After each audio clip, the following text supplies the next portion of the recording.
Volume 1, Chapter 98, 5th of February, 1945. Jesus on the Lake of Tiberias. Lesson to his disciples near the same town. Jesus is with his 13 disciples on the Lake of Galilee. There are 2 boats with 7 people in each. Jesus is in Peter's, the first one, with Peter, Andrew, Simon, Joseph, and his 2 cousins. In the other boat there are the 2 sons of Zebedee with Judas Iscariot, Philip, Thomas, Nathanael, and Matthew. The boats are sailing fast before a cool Boreas, which ripples the water very lightly, and the ripple marks are outlined by a thin veil of foam which resembles fine lacework on the blue turquoise of the beautiful clear lake. The boats leave behind them 2 wakes, which meet almost immediately, thus forming a bright sparkling froth, most pleasant to be seen, as they sail in company, Peter's boat being only a few yards ahead of the other one. From boat to boat, only a few yards apart, the disciples exchange remarks and comments. I thus understand that the Galileans are illustrating and explaining to the Judeans the various spots of the lake, their trades, the important people who live in the area, the distance from their starting point to the place of arrival, that is, from Capernaum to Tiberias. The boats are not being used for fishing. They are only carrying passengers. Jesus is sitting on the prow and is evidently enjoying the beauties of nature around him, the quietness, the blue sky and lake, the latter encircled by green shores, where many white villages stand out against the green of the countryside. Almost lying on a bundle of sails, in the very front of the prow, he pays no attention to the conversation of the disciples, and often lowers his head, looking at the sapphire mirror of the lake, as if he were studying its depth and were interested in creatures living in the pellucid water. I wonder what he is thinking about. Peter addresses him twice to find out whether the sun is annoying him, as it has already risen from the east and is shining full on the boat, and is already warm, although not hot. And the second time he asks him if he wants some bread and cheese like the others. But Jesus does not want a tent or any bread, and Peter leaves him alone. A few small leisure boats, almost the size of a shallop, but fitted with purple canopies and soft cushions, cut across the course of the fishermen's boats. Shouts, bursts of laughter, and the smell of perfumes go by with them. They are full of beautiful women, many merry Romans, some Palestinians, and a few Greeks. This I gather so from the words of a thin, slender young man, as brown as an almost ripe olive, smartly dressed in a short red tunic, bordered with a heavy Greek fret, and held tight at his waist by a belt, which is the masterpiece of a goldsmith. He says, "Hellas is beautiful, but not even my Olympic fatherland has this blue and these flowers. It is really not surprising that the goddesses left it to come here. Let us spread flowers, roses in our compliment to the goddesses, no longer Greek but Judean." And he spreads on the women in his boat the petals of magnificent roses, and he throws some into a nearby boat. A Roman replies to him, spread them, Greek. But Venus is with me. I do not spread roses. I pick them from this beautiful mouth. It is sweeter." And he bends down to kiss the open smiling lips of Mary of Magdala, who is leaning on cushions with her blonde head in the lap of the Roman. By now the little boats are in front of the 2 big ones, and both, because of the inexperience of the rowers and because of a sudden gust of wind, the boats almost collide. "Be careful, if your lives are dear to you," shouts Peter, who is wild when he veers, shifting the helm to avert a collision. Insults from the man and shouts of fear from the women go from boat to boat. The Romans insult the Galileans, saying, "Get out of the way, you dirty Jewish dogs." Peter and the other Galileans do not let the insults pass, Peter in particular, flushing like a cockerel, standing on the edge of the boat, which is pitching heavily, with his hands on his hips, gives tit for tat, and does not spare Roman or Greeks or Jews or Jewesses. Nay, he assails the women with such courteous titles that I prefer to omit. The squabble lasts until the tangle of keels and oars is loosed, and they all go their own ways. Jesus has not moved from his place. He has remained sitting, his mind far away, without a glance or word to the boats or the passengers. Leaning on one elbow, he has continued to look at the faraway shore, as if nothing was happening. Also a flower is thrown at him, I do not know by whom, certainly by a woman, because I can hear a woman laugh when it is being thrown. But he does not stir. The flower almost hits his face, then falls to the boards and ends up under the feet of the furious Peter. When the little boats are about to move away, I see the Magdalene stand up and follow the indication of one of her partners in vice. That is, she turns her beautiful eyes towards the serene face of Jesus, whose mind is so far away. How far from this world that face is. Say, Simon, asked Judas Iscariot, since you are a Judean like me, tell me. That beautiful blonde in the Roman's lap, the one who stood up a few minutes ago, isn't she the sister of Lazarus of Bethany? I don't know, is the sharp reply of Simon the Cananean. I came back amongst the living only a short while ago, and she is a young woman. You are not going to tell me that you do not know Lazarus of Bethany, I hope. I know very well that you are his friend, and that you have been there also with the Master. And if it were so, and since it is so, I say that you must know also the sinner who is Lazarus' sister. Even the dead know her. People have been talking about her for the last 10 years. She began to be lightheaded as soon as she reached the age of puberty. But for over 4 years. You must be aware of the scandal, even if you were in the valley of the dead. The whole of Jerusalem talked about her. And Lazarus shut himself up at Bethany. He did the right thing, after all. No one would have set foot in his magnificent house in Zion, where she also came and went. I mean, no holy living person.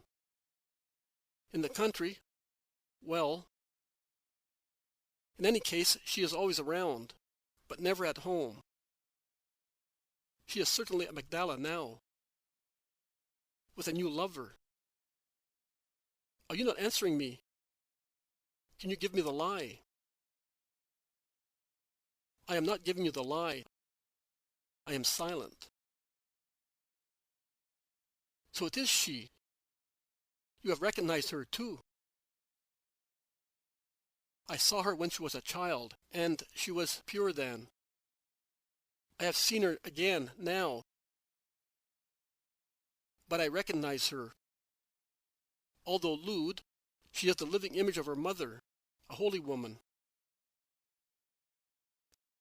Well, then, why were you on the point of denying that she is your friend's sister? We always endeavor to conceal our sores and those of the people we love, particularly when one is honest. Judas gives a forced laugh. You are quite right, Simon, and you are honest, remarks Peter. And did you recognize her? You certainly go to Magdala to sell your fish, and I wonder how many times you have seen her. My boy, you must know that when your back is broken after an honest day's work, you are not interested in women. You only love the honest bed of your wife. Everybody likes beautiful things. At least, if for no other reason than to look at them. Why? To say, it is no food for my table? No, certainly not. I have learned many things from the lake and from my job, and this is one of them. A fish of fresh and calm water is not fit for salt water or a vortico's watercourse. What do you mean? I mean that everybody should keep his place to avoid dying an evil death. Did the Magdalene make you feel as if you were dying? No, I am tough. But tell me, are you not feeling well, perhaps? Me? Oh, I didn't even look at her. You liar. I am sure that you were consumed with envy because you were not on this boat, to be closer to her.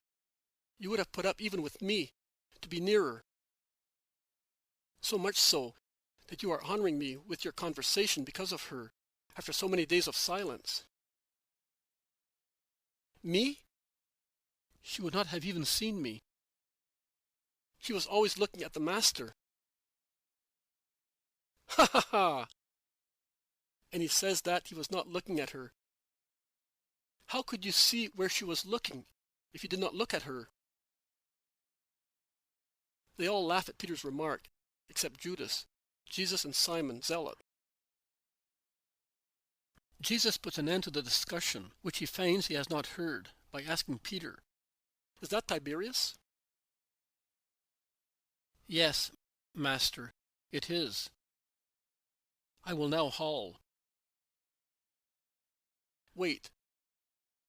Can you stop in that quiet small bay? I would like to speak to you only." "I will measure the depth and let you know." And Peter lowers a long pole into the water and moves slowly towards the shore. "Yes, I can, Master. Shall I go closer to the shore?" "As far as you can. There is shade and solitude. I like it." Peter steers towards the shore. The land is about 15 yards away at most. I would now touch. Stop. And you come as close as possible and listen. Jesus leaves his place and sits in the middle of the boat, on a plank placed athwartwise. The other boat is in front of him, while the disciples in his boat are sitting around him. Listen. You may think that I do not pay attention to your conversation, and that consequently I am a lazy teacher who does not look after his pupils. You must know that my soul does not leave you one moment. Have you ever seen a doctor who studies a patient affected by a disease not yet identified and presenting contrasting symptoms? He keeps an eye on him. After visiting him, he watches him both when he sleeps and is awake, in the morning and in the evening, when he speaks and when he is silent, because every symptom may help him to identify the hidden disease and suggest a cure. I do the same with you. I hold you by means of invisible but most sensitive threads, which are grafted into me, and they transmit to me even the lightest vibrations of your ego. I allow you to believe that you are free, that you may reveal yourselves for what you are, which happens when a schoolboy or a maniac thinks he is not being watched by his overseer. You are a group of people, but you form a nucleus, that is, one thing only. You are therefore a unit, which is formed as a body, and which is to be studied in its individual features, which are more or less good, in order to shape it, amalgamate it, round it off, increase it in its polyhedric sides, and make it a perfect unit.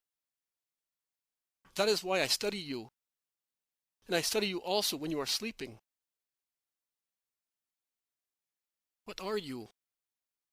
What are you to become? You are the salt of the earth.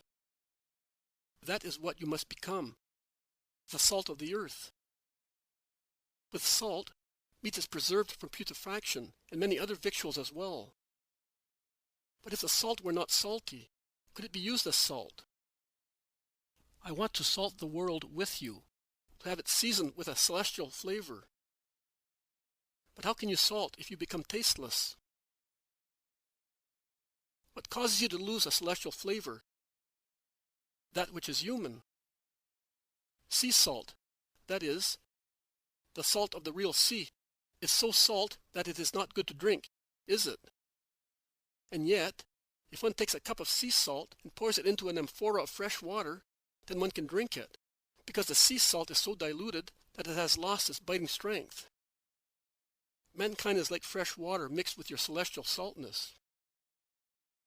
Again, suppose we could take a little stream of water from the sea and get it to flow into this lake.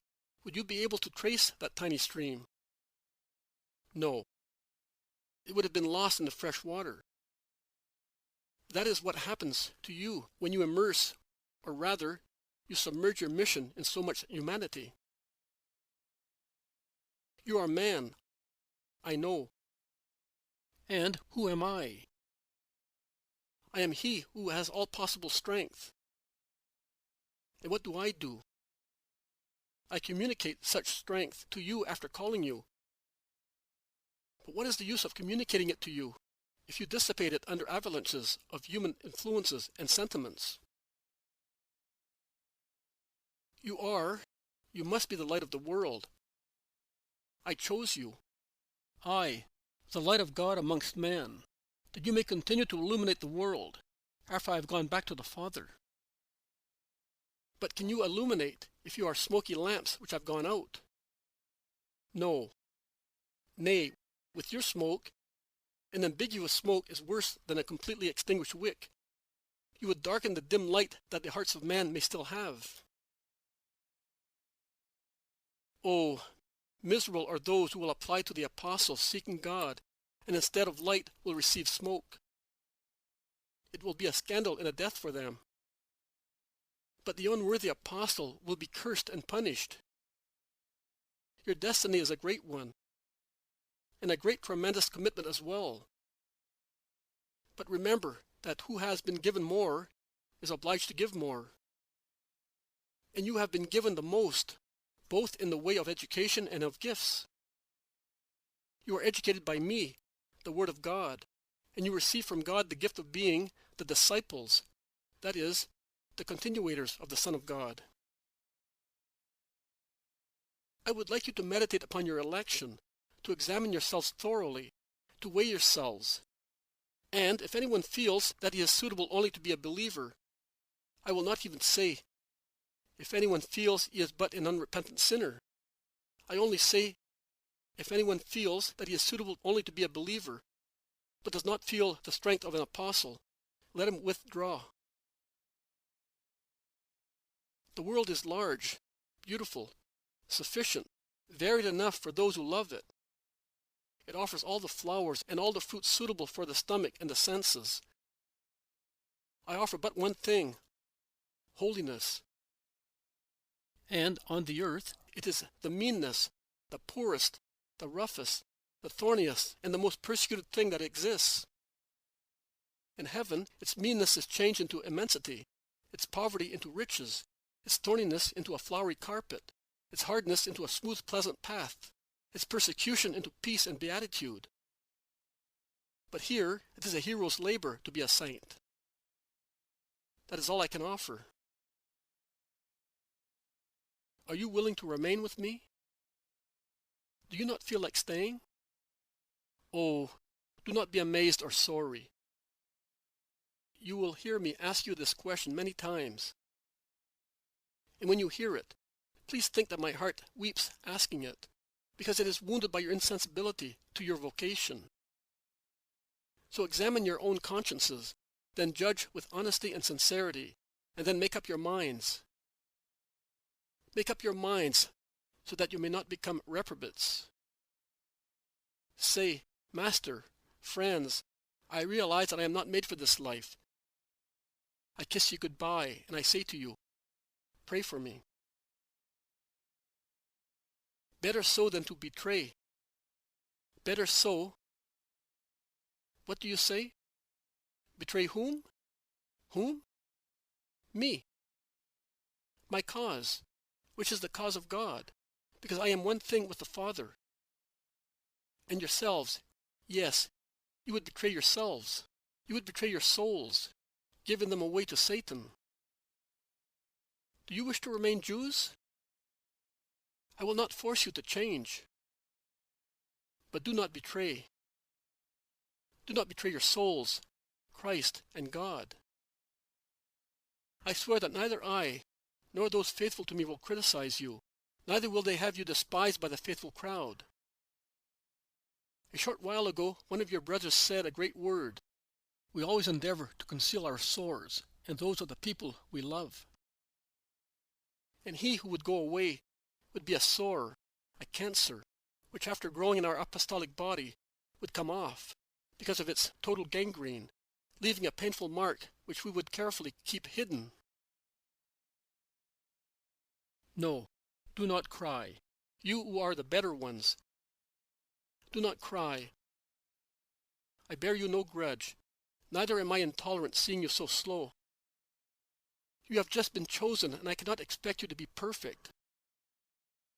I will not even demand it after some years, after repeating 100 or 200 times the same things in vain.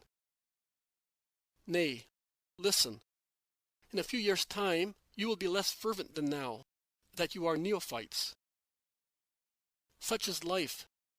Such is mankind. You lose impetus after the first leap. But Jesus springs to his feet. I swear to you that I will win. Purified by natural selection, fortified by a supernatural mixture, you, better ones, will become my heroes. The heroes of Christ. The heroes of heaven. The power of the Caesars will be like dust as compared to the regality of your priesthood. You, poor fishermen of Galilee, you, unknown Judeans, you, mere numbers in the mass of present man, will become more famous, more acclaimed, more venerated than Caesar, and than all the Caesars that the world ever had or will have. You will be known and blessed in the near future, in the most remote centuries, until the end of the world. I appoint you to such sublime destiny because you are honestly willing. And I will outline the essential features of the apostolic character so that you may be fit for your destiny. Be always vigilant and ready. Your loins should be always girded up and your lamps always lit, as if you were to leave any moment or to run to meet someone who is arriving. You are in fact, and will be until your death, the indefatigable pilgrims looking for wanderers. And until death puts them out, your lamps are to be held high up and lit to show the way to misguided souls coming towards the fold of Christ. You are to be faithful to the Master who appointed you to such service. That servant will be rewarded whom the Master always finds vigilant and upon whom death comes in the state of grace. You cannot and must not say, I am young, I have time for this and for that, and then I will think about my Master, my death, my soul. Young people die like old ones, and strong men like weak ones. And old and young, strong and weak, are equally subjected to the assaults of temptation. Be careful, because the soul can die before the body, and you may unknowingly carry around a putrid soul. The dying of a soul is so imperceptible, like the death of a flower. Not a cry, not a convulsion. It inclines its flame like a tired corolla and goes out. Later, sometimes after a long time, sometimes immediately after, the body realizes it is carrying a verminous corpse within itself. It becomes mad with fear and commits suicide to avoid such union. Oh, it does not avoid it. It falls onto a swarm of snakes in Gehenna with its very verminous soul. Do not be dishonest like brokers or pettifoggers who side with two opposite customers. Do not be as false as politicians who call this man and that man a friend, whereas they are enemies to both of them. Do not act in two different ways. You cannot laugh at God or deceive him. Behave with man as you do with God, because an insult to man is an insult to God. Let God see you as you wish to be seen by men. Be humble. You cannot reproach your master for not being so. I set the example. Do as I do. Be humble, gentle, patient.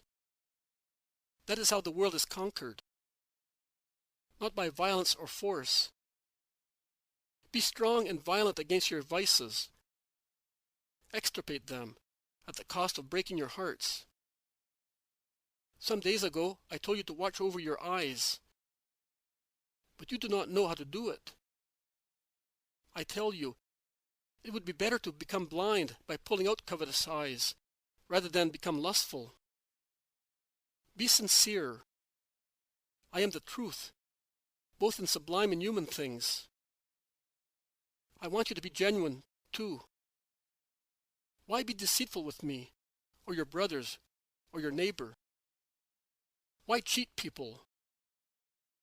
Proud as you are, why do you not say, I do not want people to find out that I am a liar? And be sincere with God. Do you think you can deceive him with long manifest prayers? Oh, poor children, God sees into your hearts.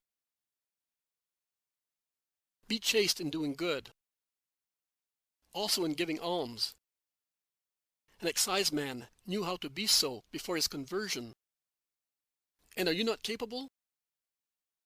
Yes, I am praising you, Matthew, for your chaste weekly offer, which only the Father and I knew was yours, and I am quoting you as an example. Also, that is a form of chastity, my friends. Do not disclose your goodness as you would not undress a young daughter before a crowd of people. Be virgins in doing good. A good act is virgin when it is free from any connection with thoughts of pride and praise, or from incentives of pride. Be faithful to your vocation to God. You cannot serve two masters. A nuptial bed cannot hold two brides at the same time. God and Satan cannot share your embraces. Men cannot, neither can God nor Satan, share a treble embrace contrasting with the three embracing one another. Be averse to the lust for gold, as well as to the lust for flesh, to the lust for flesh as to the lust for power. That is what Satan offers you. Oh, is deceitful riches, honor, success, power, wealth, obscene markets where your souls are the legal tender. Be satisfied with little. God gives you what is necessary. It is enough. He guarantees that for you as he does for the birds of the air, and you are worth much more than birds. But he wants reliance and moderation from you. If you rely on him, he will not disappoint you. If you are moderate, his daily gift will be sufficient for you. Do not be heathens by being of God only by name. Those are heathens who love gold and power to appear as demigods more than they love God. Be holy, and you will be like God in eternity. Do not be intolerant. Since you are all sinners, behave to others as you would like others to behave to you. That is, with mercy and forgiveness. Do not judge. Oh, do not judge. You have only been with me for a short time, and yet you have seen how many times I, although innocent, have been wrongly judged and accused of non-existent sins. A bad judgment is an insult, and only true saints do not pay back in the offender's coin. Refrain, therefore, from offending so that you may not be offended. Thus you will not fail in your duties either to charity or to holy, dear, kind humility, which is Satan's enemy, together with chastity. Forgive, always forgive. Say, I forgive, Father, that I may be forgiven by you of my numberless sins. Improve hourly, with patience, perseverance, heroism. Who told you that it is not painful to become good? Nay, I tell you, it is the greatest labor. but the reward is heaven, and it is therefore worthwhile to get exhausted in such labor. And love. Oh, what word shall I use to persuade you to love? None is suitable to convert you to love, poor man, instigated by Satan. So I say, Father, hasten the hour of purification. This land and this flock of yours are dry and diseased. But there is a dew that can cleanse and soothe them. Open its fountain. Open me, Father. Here I am, burning with the desire to fulfill your will, which is also mine and of the eternal love. Father, Father, Father, look at your lamb and be its sacrificer. Jesus is really inspired. Standing, his arms stretched out in the shape of a cross, his face raised toward the sky, in his linen tunic and with the blue lake behind him, he seems a praying archangel. The vision ends on this gesture of his.